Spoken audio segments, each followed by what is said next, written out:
The courthouse records in Cumberland County, North Carolina, tell a story that local officials tried desperately to bury for over a century.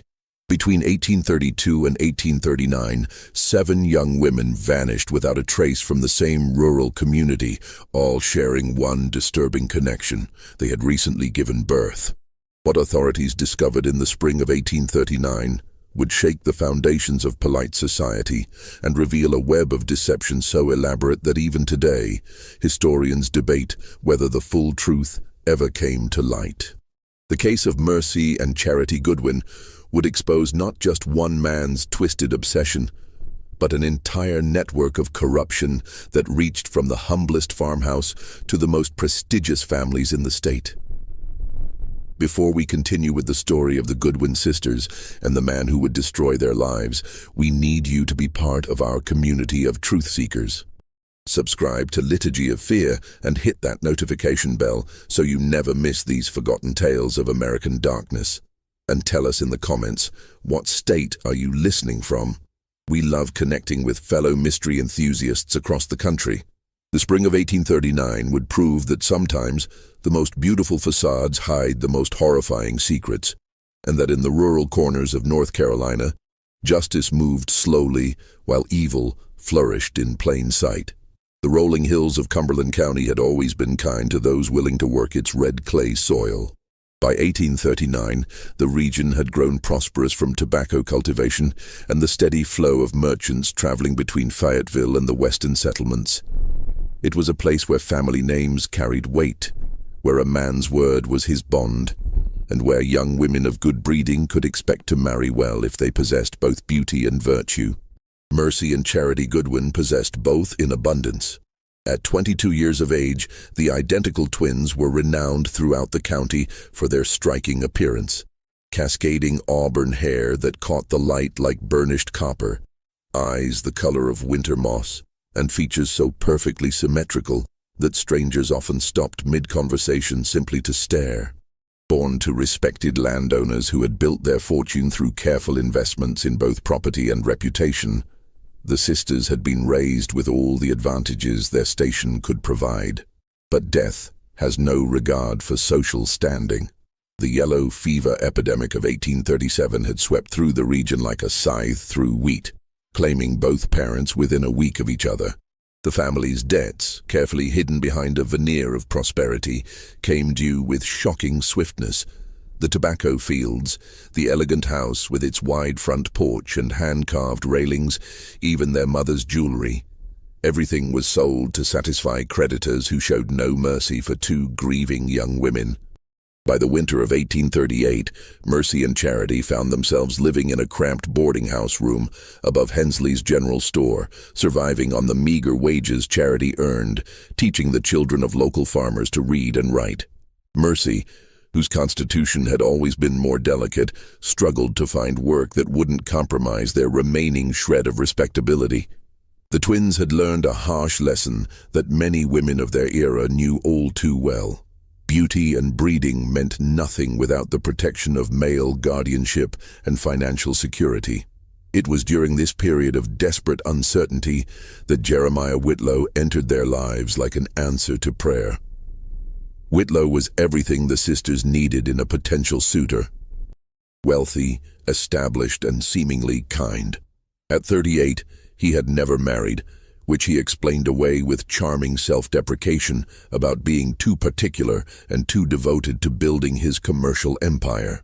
His trading company, Whitlow and Associates, had made him one of the most prosperous men in the county through shrewd investments in tobacco, cotton, and the growing railroad connections that were transforming North Carolina's economy. He was not conventionally handsome. His features were too sharp, his frame too lean, and his pale blue eyes had an intensity that some found unsettling. But he dressed impeccably, spoke with the refined accent of an educated gentleman, and possessed the kind of easy confidence that comes with substantial wealth. Most importantly for the Goodwin sisters, he seemed genuinely interested in their welfare during a time when most men of his standing wouldn't even acknowledge their reduced circumstances. Whitlow's courtship was both persistent and peculiar. He would arrive at the boarding house with expensive gifts, bolt after bolt of the finest silk, imported perfumes that cost more than most families earned in a month, jewelry that sparkled with genuine gems. But he seemed unable to choose between the sisters, lavishing equal attention on both with an intensity that bordered on obsession. "You are perfection made manifest," he told them during one particularly fervent visit, his pale eyes moving between their faces as if trying to memorize every detail. "Nature has never created anything so flawless, so absolutely without flaw or imperfection." The twins found his devotion flattering, but increasingly uncomfortable. There was something in the way he looked at them, not as individuals, but as objects to be possessed and displayed. When he proposed marriage in the spring of 1839, he made an unusual request that should have served as a warning. "I cannot choose between such identical perfection," he declared, taking both their hands in his. "Providence has blessed me with enough wealth to provide for both of you. Mercy, you shall be my wife in the eyes of God and the law. Charity, you shall be my wife in the eyes of my heart. We shall be a family bound not by convention, but by mutual devotion and practical necessity." The arrangement he proposed was unconventional, but not unheard of in rural communities where economic survival often trumped social propriety. Polygamy was illegal, but many households included unmarried sisters or cousins of the wife, especially when financial circumstances demanded it. Whitlow assured them that Charity would be treated with all the respect and comfort of a true wife, lacking only the legal status that would belong to Mercy alone. For two women facing destitution, the offer seemed like a miracle. They would live in comfort at Whitlow's expansive estate, Rosemont, with its 40-room mansion and sprawling grounds. They would want for nothing, and perhaps most importantly, they would remain together during uncertain times.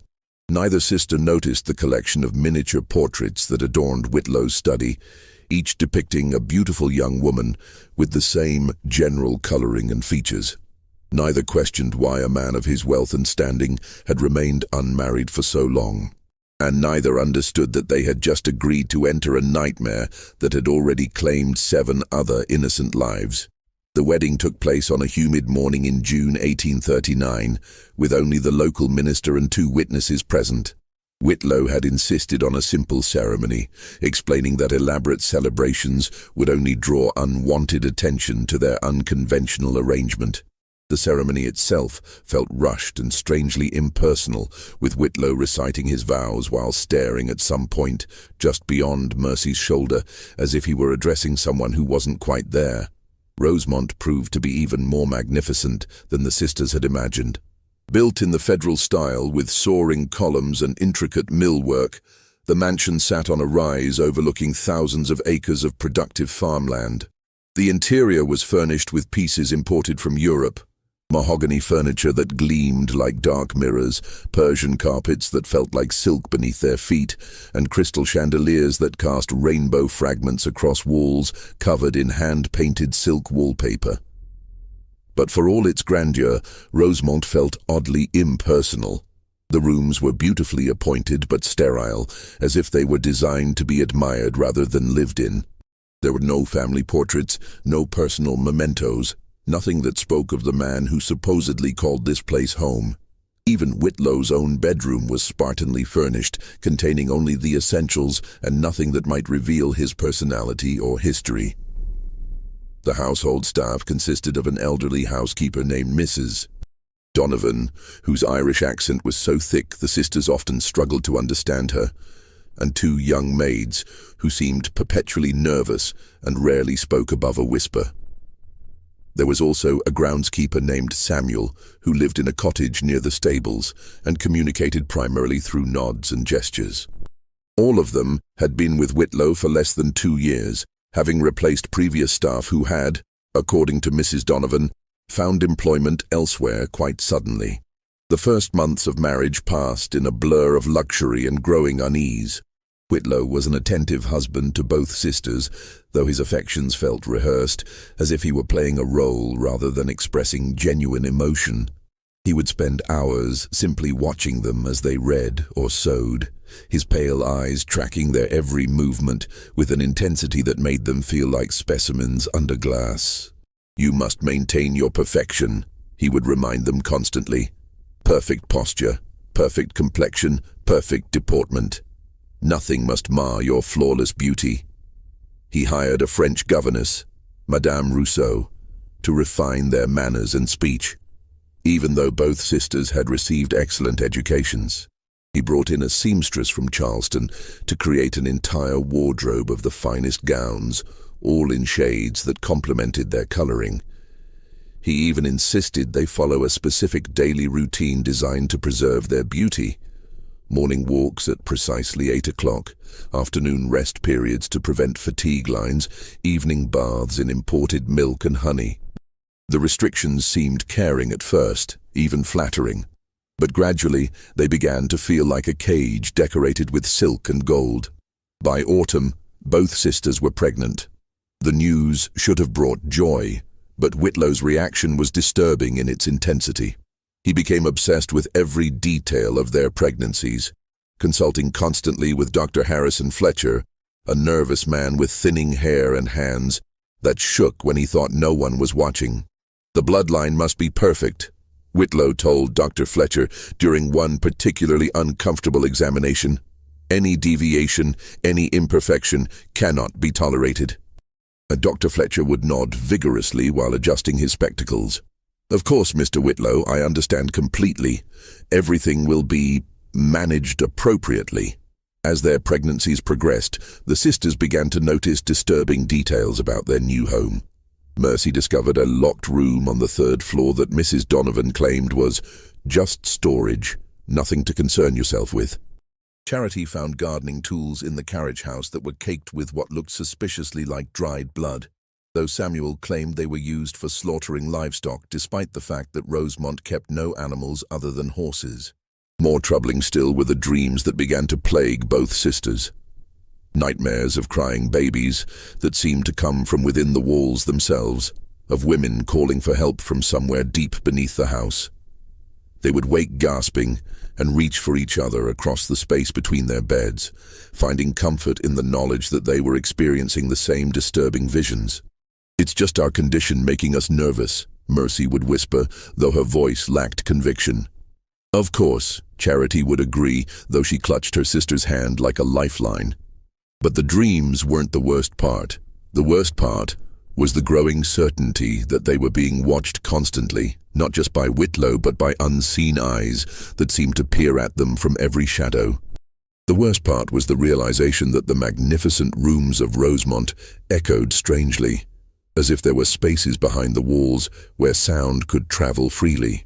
The worst part was the slowly dawning understanding that their husband's obsession with their perfection wasn't love. It was something far darker and more dangerous. On a cold December evening, as both sisters entered their final month of pregnancy, Charity made a discovery that would change everything. While exploring the library in search of something to read, she accidentally triggered a hidden mechanism behind one of the bookcases. The panel swung inward, revealing a narrow staircase that descended into darkness. Against every instinct for self-preservation, she lit a candle and began to descend. The stairs led to a cellar room that had been carved from the red clay beneath the house. And there, arranged on wooden shelves like trophies in a hunter's den, were the personal belongings of women who should have been alive but were nowhere to be found. A wedding dress of cream-colored silk, carefully preserved and smelling faintly of lavender. A pair of silver hairbrushes engraved with the initials MC. A leather journal filled with a woman's delicate handwriting, the entries ending abruptly in mid-sentence. A music box that played a haunting melody when wound, its tiny dancing figure wearing a gown identical to the one on the shelf. Item after item, belonging after belonging, each one telling the story of a life that had been carefully erased. As Charity's candle flickered in the damp air, she counted 7 distinct collections, 7 sets of personal effects that represented 7 women who had vanished from the world as completely as if they had never existed. At the far end of the room, scratched into the clay wall with what must have been fingernails, were names and dates.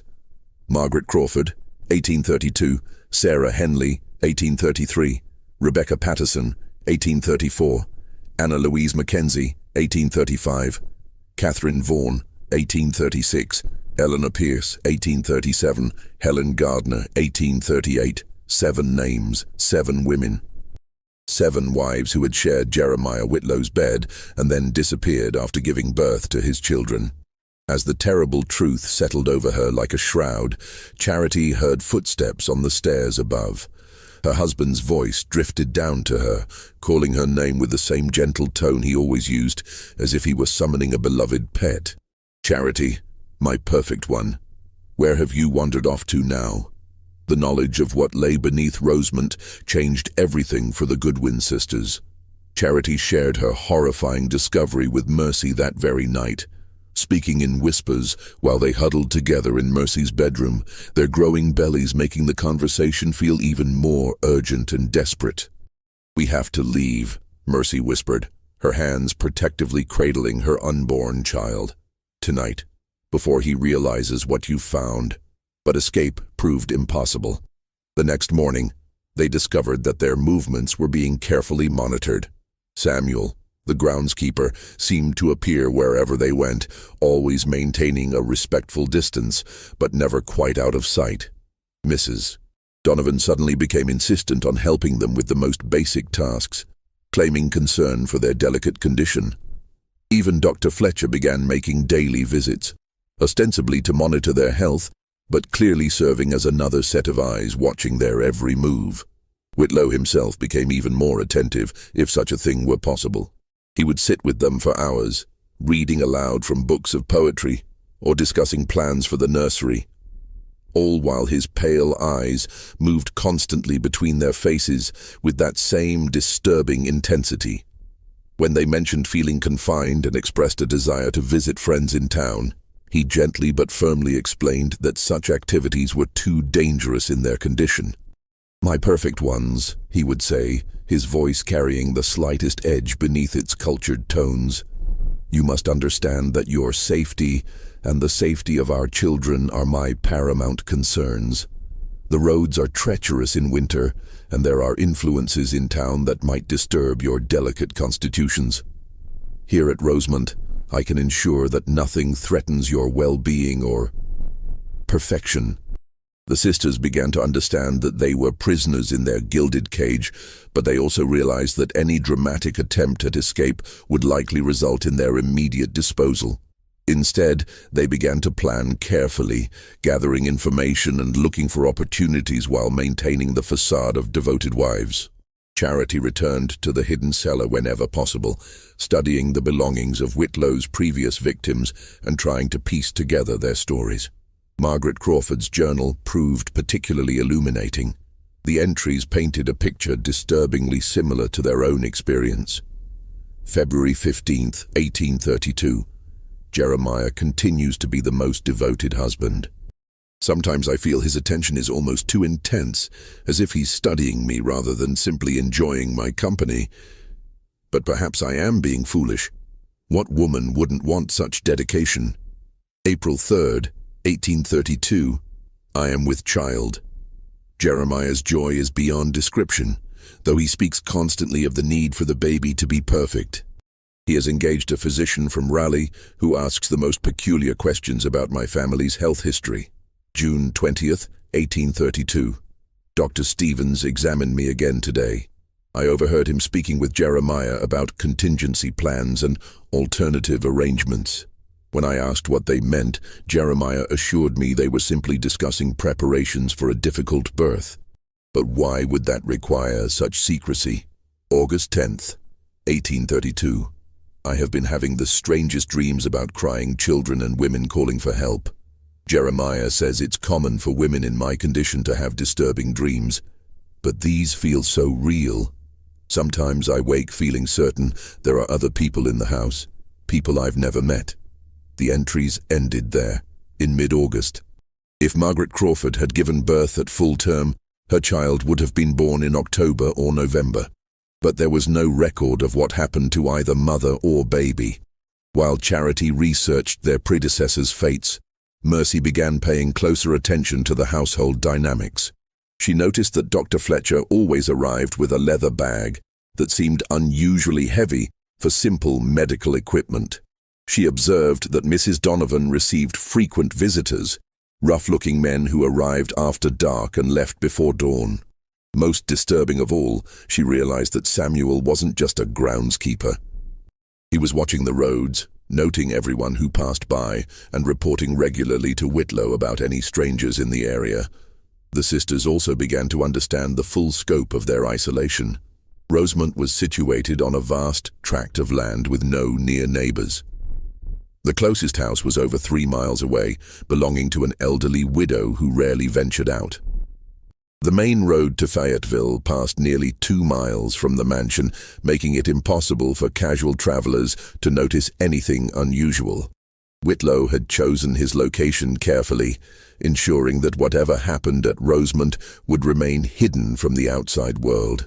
As January turned to February and their due dates approached, the sisters' desperation grew. They attempted to send a letter to Charity's former employer in town, but discovered that all outgoing mail was being intercepted. They tried to convince one of the maids to carry a message, only to learn that the young women were too terrified of Whitlow to risk his displeasure.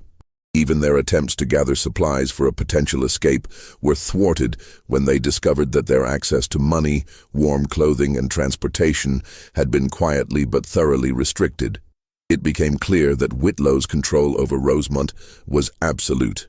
He had created a perfect prison where his victims could be kept comfortable and compliant until they had served their purpose. The luxury that had initially seemed like generosity was revealed to be a sophisticated trap, designed to make escape seem not just difficult, but unthinkable.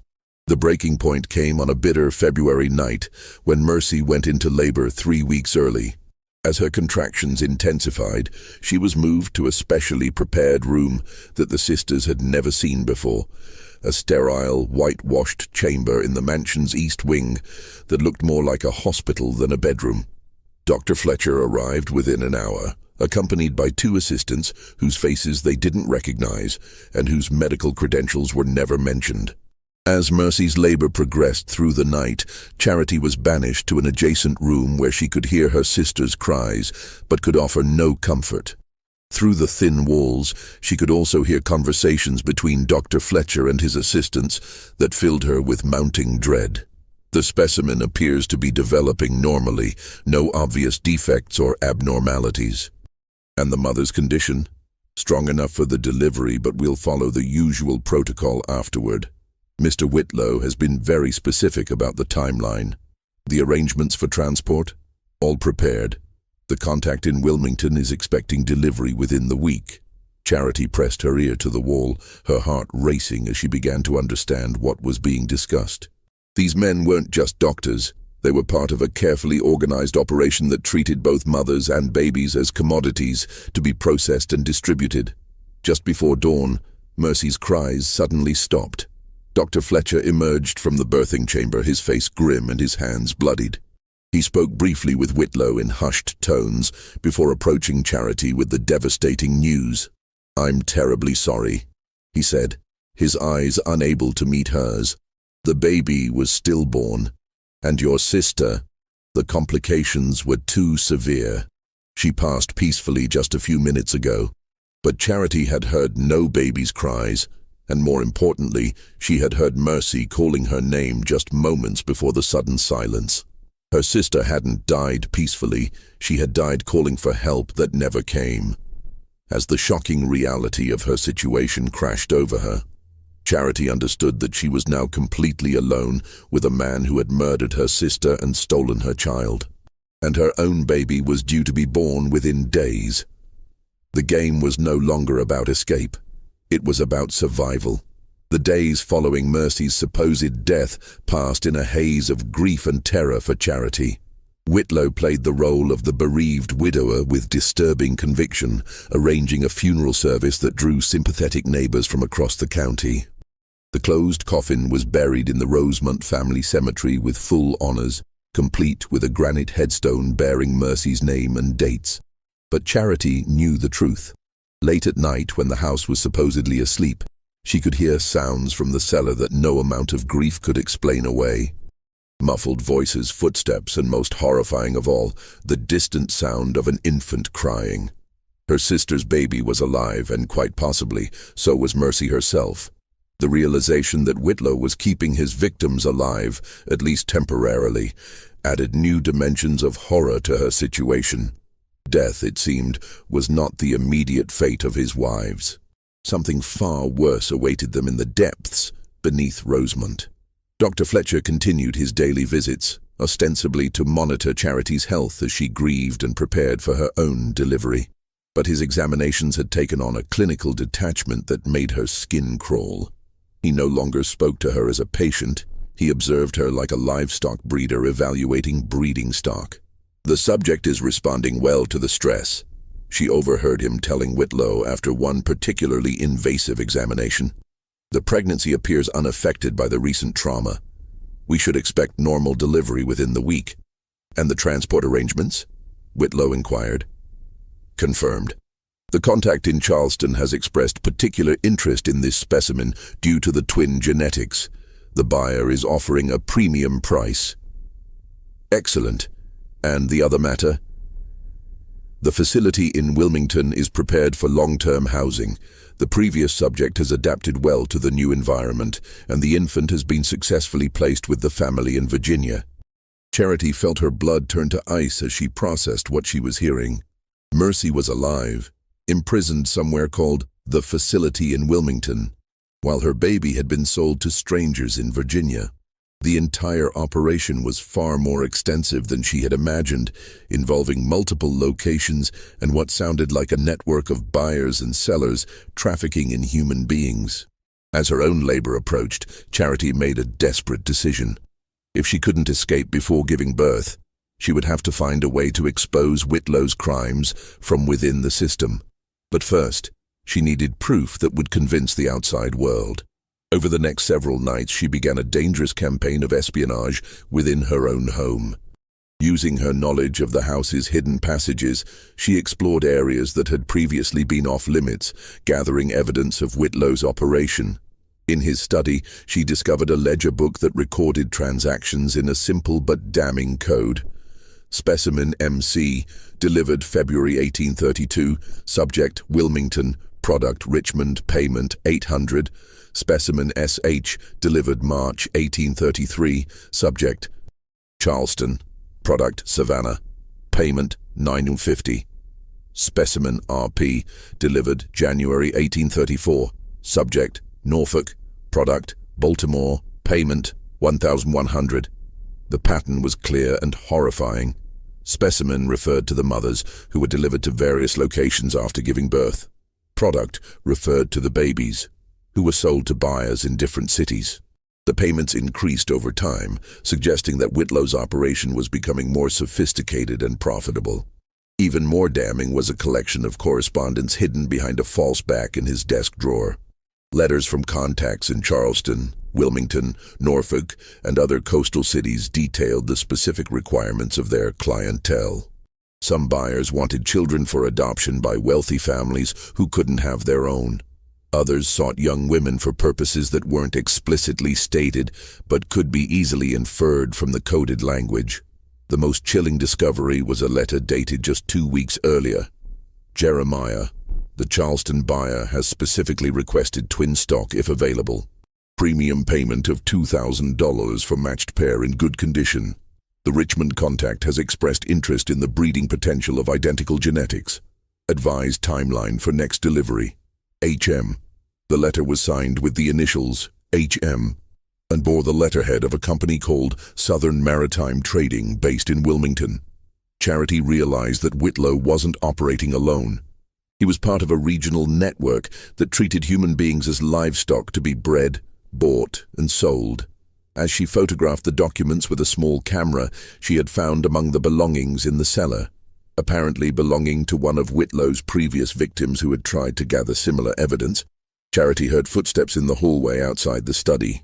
She quickly returned everything to its proper place and slipped back to her room through the hidden passages, her heart pounding with a mixture of terror and determination. The next morning, she made a calculated decision that would either save her life or end it immediately.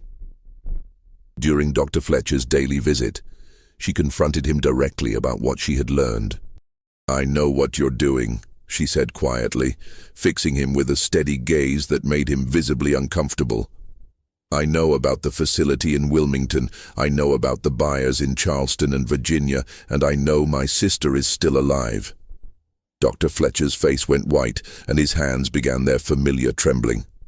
For a moment she thought he might simply deny everything, but instead he glanced nervously toward the door and then leaned closer to her bedside. "You don't understand," he whispered urgently. "This isn't... I never intended... Mr. Whitlow has certain leverage over my situation, my medical license, my family's reputation. He knows things that could destroy everything I've worked for." "What kind of leverage?" Charity pressed, sensing weakness in his confession. "Years ago, I made a mistake during a difficult surgery. A patient died due to my negligence, but Whitlow helped cover it up. He has documents, witnesses. He could ruin me with a single word to the medical board." Fletcher's voice broke with the weight of his confession. "I never wanted to be part of this, but once you're in Whitlow's web, there's no escape." Charity realized that Dr. Fletcher might be her only potential ally, a man trapped by blackmail rather than greed. But before she could explore this opportunity further, they heard Whitlow's footsteps approaching down the hallway. Fletcher immediately resumed his professional demeanor, but not before whispering a single word that would change everything. "Tonight." That evening, as Charity lay in her bed pretending to sleep, she heard Dr. Fletcher return to Rosemont. But instead of his usual medical bag, he carried something far more dangerous. A lantern, rope, and what appeared to be a small pistol tucked into his coat. The doctor had made his choice. The question now was whether he was coming to rescue her or to ensure her permanent silence. Dr. Fletcher's midnight return to Rosemont marked the beginning of the most dangerous hours of Charity's life. As she lay in her darkened bedroom, listening to whispered conversations echoing through the mansion's corridors, she realized that whatever was about to happen would determine not just her fate, but the fate of every woman who might fall into Whitlow's trap in the future.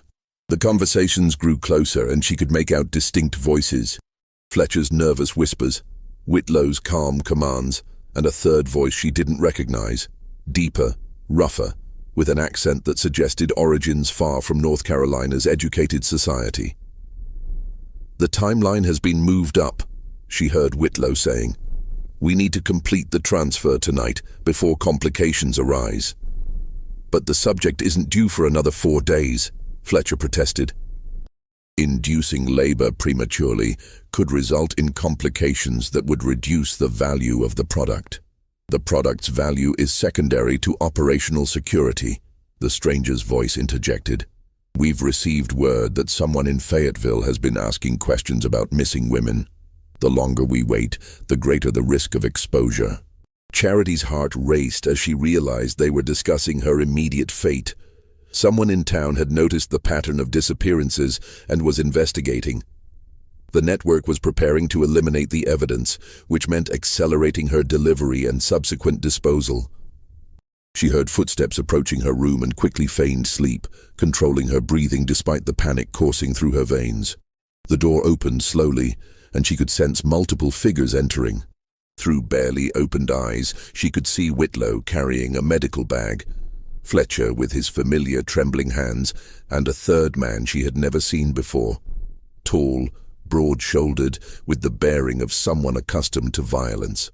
"The sedative should take effect within minutes," Fletcher whispered as they approached her bedside. "But I want it noted that I'm acting under duress. This violates every principle of medical ethics." "Your principles are noted and irrelevant," Whitlow replied coldly. "Administer the injection." As Fletcher approached with a syringe, Charity made a split-second decision that would save her life.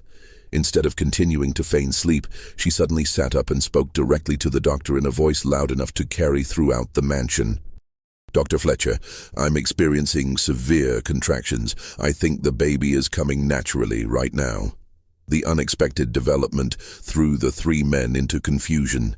Fletcher dropped the syringe, which shattered on the wooden floor. Whitlow's carefully controlled expression cracked, revealing the cold fury beneath his genteel facade. The stranger reached inside his coat, presumably for a weapon, but hesitated when Charity cried out again in apparent agony. "The labor appears to be genuine," Fletcher said after a hasty examination, his medical training overriding his fear. "The contractions are regular and strong. We may not need to induce after all." What none of them realized was that Charity had been secretly timing false contractions for hours, preparing for exactly this moment. Her performance was convincing enough to force them into their prepared protocol, but early enough to potentially disrupt their carefully laid plans. As the men prepared for an immediate delivery, Charity caught sight of something that filled her with both hope and terror. Through her bedroom window, she could see lights moving along the main road, multiple torches or lanterns approaching Rosemont in the pre-dawn darkness. Someone was coming, and given the hour and the number of lights, it wasn't a social call. Whitlow noticed the lights at the same moment. His face went pale, and he turned to the stranger with barely controlled panic. "How much time do we have?" he demanded. "Maybe 30 minutes before they reach the house," the man replied, peering through the curtains. "Looks like a sheriff's party, maybe 6 or 8 men. Someone must have talked." The revelation that law enforcement was approaching Rosemont transformed the entire dynamic. Whitlow's operation, so carefully concealed for years, was finally facing exposure. But instead of surrender, he chose escalation. "Prepare the emergency protocol," he ordered the stranger. "Fletcher, you have 15 minutes to complete the delivery. After that, we implement complete containment." Charity didn't need to ask what complete containment meant. They were planning to eliminate all evidence of their crimes, which undoubtedly included killing her, her unborn child, and anyone else who could testify against them. As Fletcher reluctantly began preparing for a forced delivery, Charity noticed that Mrs. Donovan had appeared in the doorway. The elderly housekeeper's face was streaked with tears, and she was wringing her hands in obvious distress. "Mr. Whitlow," she said in her thick Irish accent, "I cannot be part of this anymore.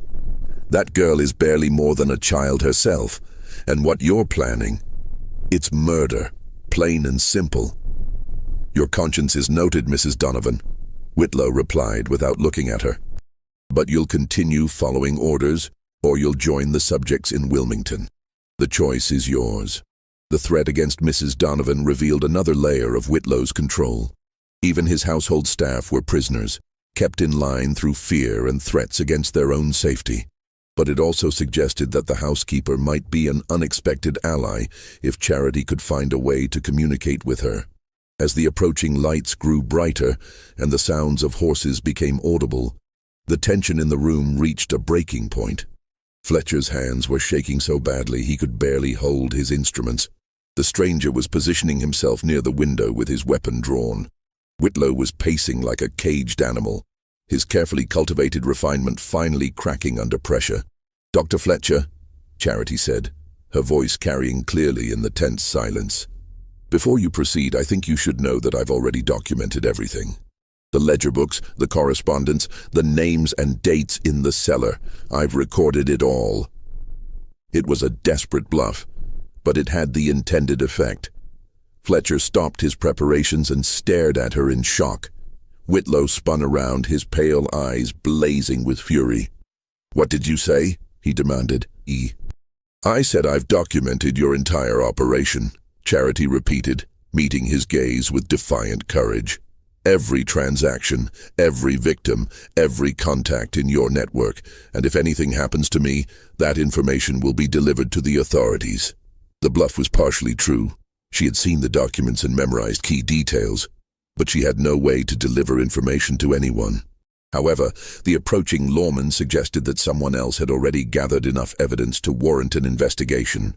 Whitlow's reaction was swift and violent. He struck her across the face with enough force to knock her back against the pillows, but the blow only strengthened her resolve. "You foolish girl," he snarled, his cultured accent slipping to reveal something far more sinister beneath.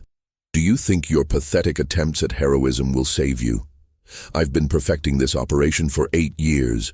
No one has ever escaped, and no one ever will." But even as he spoke, the sound of horsemen reached the front steps of Rosemont. Voices called out in the darkness, official voices demanding entry in the name of the law. The stranger moved to the window and cursed under his breath. "Sheriff's party, plus what looks like federal marshals," he reported. "Someone's given them enough evidence to warrant a full investigation." The revelation that federal authorities were involved suggested that Whitlow's network had attracted attention at the highest levels. Human trafficking across state lines was a federal crime, and the involvement of marshals meant this wasn't just a local investigation. Mrs. Donovan suddenly stepped forward, her tear-streaked face transformed by unexpected courage. "It was me," she declared, her Irish accent thick with emotion. "I sent word to my nephew in Fayetteville. He works for the courthouse, and he knew how to reach the proper authorities. I couldn't watch another innocent girl disappear into that hellish cellar." Whitlow turned on her with murderous rage, but before he could act, the front door of Rosemont exploded inward. Heavy boots thundered across the marble floors as armed men spread throughout the mansion. Shouts echoed through the corridors as the lawmen began their systematic search. "This ends now," Sheriff Thomas Crawford announced as he burst into the bedroom, his pistol drawn and his badge gleaming in the lamplight. Behind him came 2 federal marshals and several deputies, their faces grim with determination. The stranger reached for his weapon, but found himself facing 6 armed lawmen who had no intention of allowing him to draw. Fletcher simply collapsed into a chair, his face buried in his hands as the weight of his crimes finally overwhelmed him. Only Whitlow maintained his composure, though his pale eyes burned with frustrated fury. "Gentlemen," he said, attempting to regain his cultured demeanor, "I'm afraid there's been some terrible misunderstanding. This young woman is my wife, and she's in the process of delivering our child. Surely this intrusion can wait until after." "Save your lies for the judge," Sheriff Crawford interrupted. "We've already found the cellar, Whitlow. We've seen the belongings, the records, everything, and we have testimony from survivors." The word survivors hit Charity like a physical blow. Mercy might still be alive, along with other women who had been presumed dead. The investigation was far more advanced than anyone had realized. As the lawmen secured the scene, Dr. Fletcher looked up from his hands and spoke in a broken voice that carried throughout the room. "I'll testify," he said quietly. "I'll tell you everything. The network, the contacts, the locations where they keep the women. I can't carry this burden anymore." His confession would prove to be the key that unlocked the entire conspiracy. But first, Charity needed immediate medical attention from someone who wasn't complicit in her attempted murder. The next hours passed in a blur of controlled chaos as federal authorities transformed Rosemont from a house of horrors into a crime scene of unprecedented scope.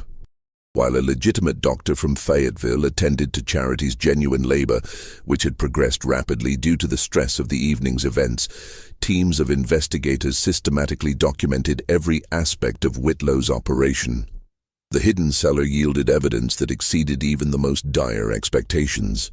Beyond the personal belongings of 7 murdered women, investigators discovered detailed records of a human trafficking network that stretched from North Carolina to Georgia, Virginia, and South Carolina. The operation had been generating thousands of dollars annually through the sale of infants to wealthy buyers, and the trafficking of young women to brothels and private buyers throughout the region. But the most shocking discovery came when investigators followed Dr. Fletcher's directions to a warehouse in Wilmington. There, in conditions that defied human dignity, they found 12 women imprisoned in what could only be described as a breeding facility. Among them was Mercy Goodwin, alive but severely traumatized after months of captivity. The reunion between the sisters took place 3 days later in a hospital room in Fayetteville, where Charity was recovering from the birth of her son, a healthy baby who would never know the horrors that had nearly claimed his life. Mercy's physical recovery would take weeks, but her psychological scars would require much longer to heal. "I thought you were dead," Charity whispered as she held her sister's trembling hands. "When they told me you died in childbirth." "They told me the same about you," Mercy replied, her voice hollow with remembered trauma. "They said you had complications and didn't survive. They use that lie to break our spirits, to make us believe we have nothing left to fight for." The scope of Whitlow's deception was breathtaking in its cruelty. By convincing each victim that their loved ones were dead, he eliminated hope and reduced resistance. Women who might have fought desperately to return to family members instead succumbed to despair and accepted their fate as breeding stock for his network. Dr. Fletcher's testimony revealed the full extent of the operation's sophistication. Whitlow had established himself as a respectable businessman whose wealth and social standing provided perfect cover for his crimes. He cultivated relationships with corrupt officials who could falsify death certificates and manipulate records. He maintained contacts throughout the region who could transport victims and find buyers for both women and children. The network had operated with such efficiency that they processed dozens of victims annually. Young women who disappeared were officially recorded as having died in childbirth or from various illnesses. Their babies were sold to buyers who believed they were adopting orphans from legitimate sources. The women themselves were transported to facilities where they were kept alive for breeding purposes until they were no longer useful, at which point they simply vanished entirely. Whitlow's method of victim selection was particularly sinister. He specifically targeted women who were isolated by circumstance, orphans, widows, immigrants with no local connections. He presented himself as a generous suitor offering rescue from desperate situations, making his victims grateful for attention that was actually the beginning of their nightmare.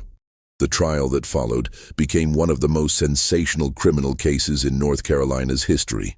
Whitlow's network implicated prominent citizens in multiple states, leading to arrests that reached into the highest levels of society. Wealthy buyers who had unknowingly purchased trafficked children faced prosecution for their roles in the conspiracy.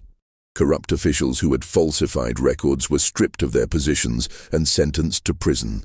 Dr. Fletcher's cooperation with authorities earned him a reduced sentence, but he would spend the rest of his life haunted by his complicity in the deaths and suffering of dozens of innocent people. His detailed testimony provided prosecutors with the evidence needed to dismantle the entire network and ensure that its surviving victims received justice. Mrs. Donovan's courage in contacting authorities was recognized as the key factor that brought down the operation. Her nephew's connections in the courthouse had provided access to federal marshals who specialized in investigating human trafficking cases. Without her willingness to risk her own safety, Charity and countless other women would have disappeared without a trace. The warehouse in Wilmington yielded additional horrors that shocked even experienced investigators. Women who had been imprisoned there for years described a systematic program of forced breeding, medical experimentation, and psychological torture designed to break their spirits and make them compliant. Those who resisted were subjected to punishments that often resulted in permanent injury or death.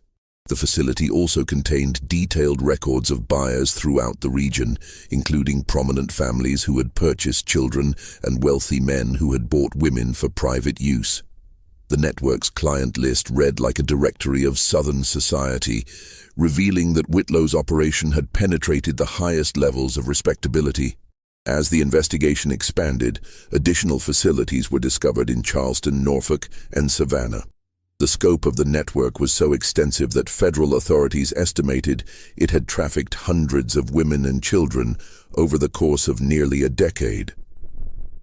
The economic impact alone was staggering. Investigators calculated that the operation had generated over $50,000 in illegal profits, a fortune equivalent to millions in modern currency. Jeremiah Whitlow was executed by hanging on December 15, 1840, after being convicted on 17 counts of murder, kidnapping, and human trafficking. He maintained his innocence until the end, claiming that he was simply a businessman who had been misunderstood by a society that couldn't appreciate his vision of human improvement through selective breeding. His execution drew crowds from across the region, with many of his victims' families traveling hundreds of miles to witness justice being served. Among those present were Mercy and Charity Goodwin, who had spent months testifying in various trials and helping authorities locate other victims throughout the network. The sisters' survival and courage in exposing Whitlow's crimes made them celebrated figures in the fight against human trafficking. Their story was published in newspapers throughout the country, serving as both a warning about the dangers faced by vulnerable women and an inspiration for others who might find themselves in similar circumstances. Charity's son, whom she named Thomas in honor of Sheriff Crawford, grew up knowing the full story of his dramatic birth. He would later become a prominent lawyer, specializing in cases involving crimes against women and children, dedicating his life to ensuring that predators like Whitlow could never again operate with impunity. Mercy eventually married a kind minister from Fayetteville who helped her heal from her traumatic experiences. Though she never fully recovered from her months in captivity, she found purpose in working with other survivors and advocating for better protection of vulnerable women. Her own child, a daughter who had been recovered from Byers in Virginia, was reunited with her mother through the efforts of federal investigators. The Rosemont estate was sold to pay restitution to Whitlow's victims and their families. The mansion itself was eventually torn down after local residents complained that it had become a morbid tourist attraction. The land was divided and sold to local farmers who gradually erased all traces of the horrors that had occurred there. Dr. Fletcher served 8 years in prison before being released on condition that he never practice medicine again. He spent his remaining years working as a clerk in a small-town pharmacy, living quietly with the weight of his crimes. He died in 1857, reportedly still haunted by nightmares about the women and children whose suffering he had enabled. Mrs. Donovan was awarded a substantial reward by federal authorities for her role in exposing the network. She used the money to return to Ireland, where she lived comfortably for the rest of her life. Her nephew, who had initially contacted the authorities, became a respected court official who specialized in investigating crimes against women. The broader investigation into Whitlow's network led to convictions of over 30 individuals across 5 states. The case established important legal precedents for prosecuting human trafficking and forced federal authorities to develop new methods for investigating crimes that crossed state boundaries. The impact of the case extended far beyond the courtroom. The revelations about how easily respectable society could hide such monstrous crimes led to reforms in how missing persons cases were investigated and how death certificates were verified. The network's sophisticated use of legitimate business connections as cover for criminal activity changed how authorities approached white-collar crime investigations. For the survivors, recovery was a long and difficult process. Many of the women rescued from Whitlow's facilities struggled with physical and psychological trauma that would affect them for the rest of their lives. Support networks developed organically as survivors found strength in sharing their experiences and helping each other heal. The case also highlighted the particular vulnerability of women who lacked family connections or financial resources. Reform advocates used the Whitlow case to push for better legal protections for orphans, widows, and immigrants who were often targeted by predators because of their isolation. Years later, as Charity sat in her comfortable home, watching her son play with his children, she would often reflect on how easily her story could have ended differently. The courage of one Irish housekeeper, the guilt of one corrupt doctor, and the persistence of federal investigators had combined to save her life and expose a network that might otherwise have continued operating for years. The official records of the case, including detailed testimonies from survivors and documented evidence of the network's operations, were sealed for 50 years to protect the privacy of victims and their families. When they were finally opened to researchers in 1890, they provided historians with unprecedented insight into the hidden crimes that flourished in antebellum American society. But perhaps the most lasting impact of the Whitlow case was its demonstration that even the most sophisticated criminal enterprises could be brought down by the courage of ordinary people willing to risk everything for justice. Mrs. Donovan's decision to contact authorities, Dr. Fletcher's eventual cooperation with investigators, and the Goodwin sisters' determination to survive and expose the truth had combined to save countless lives and deliver justice for the dead.